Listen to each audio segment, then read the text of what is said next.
এখন এসেছি বোনের শ্বশুরবাড়ি। বোনের শ্বশুরবাড়ির এটা খামার, মানে ধান তোলে। আর হচ্ছে কিছুটা বাগানও আছে, কিছুটা না অনেকটাই বাগান আছে, অনেক গাছপালা লাগানো আছে। তো দেখাচ্ছি, এগুলো সব ধান কালেক্ট করে রেখেছে, বিক্রি করবে।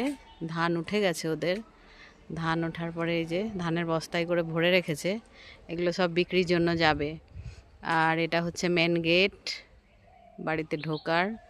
এগুলো হচ্ছে সবজি চাষ করেছে, বেগুন গাছ আছে, অনেকগুলো ফুল গাছ আছে, এদিকটায় শিম গাছ, এখানে কিছু আম গাছ আছে, বেশ বড় বড় আম গাছ।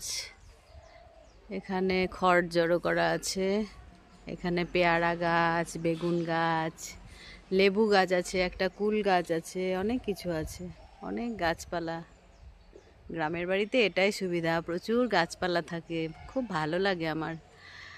ও আর ওই পাড়টায় আছে পুকুর, পুকুরটা তোমাদেরকে পরে দেখাচ্ছি।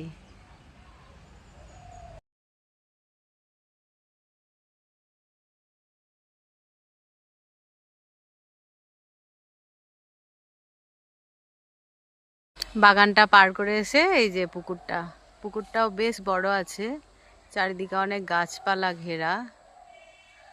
এই পুকুরে ভালোই মাছ হয়, অনেক মাছ পাওয়া যায়। জলটা একটু ঘোলাটে হয়ে গেছে।